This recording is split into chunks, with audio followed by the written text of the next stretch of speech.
அஸ்ஸலாமு அலைக்கும் வரஹ்மத்துல்லாஹி வபரகாத்துஹு. வானவர்கள் போட்டியிட்டு எடுத்துச் செல்லக்கூடிய ஒரு அற்புதமான திக்ரை தான் பார்க்க போகிறோம் இன்ஷா அல்லாஹ்.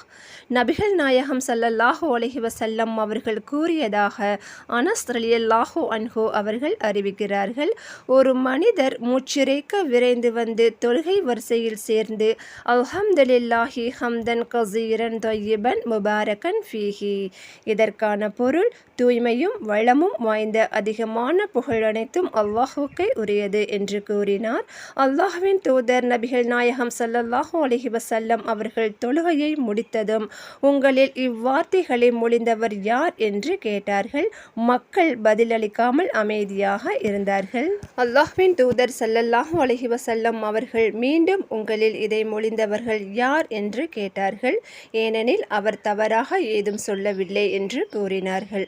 உடனே அந்த மனிதர், நான் மூச்சிறைக்க வந்து தொழுகையில் சேர்ந்தேன், ஆகவே இவ்வாறு சொன்னேன் என்று பதிலளித்தார்கள்.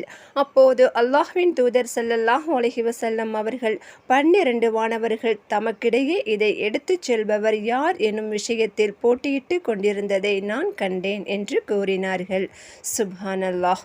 எனவே நாமும் அதிகமாக இந்த திக்ரை ஓதி அல்லாஹ்வின் அருளை பெறுவோம் இன்ஷா அல்லாஹ். இறையச்சத்தோடு வாழ்வோம், மறுமையில் வெற்றியாளராவோம். அஸ்ஸலாமு அலைக்கும் வரஹ்மத்துல்லாஹி வபரகாத்துஹு.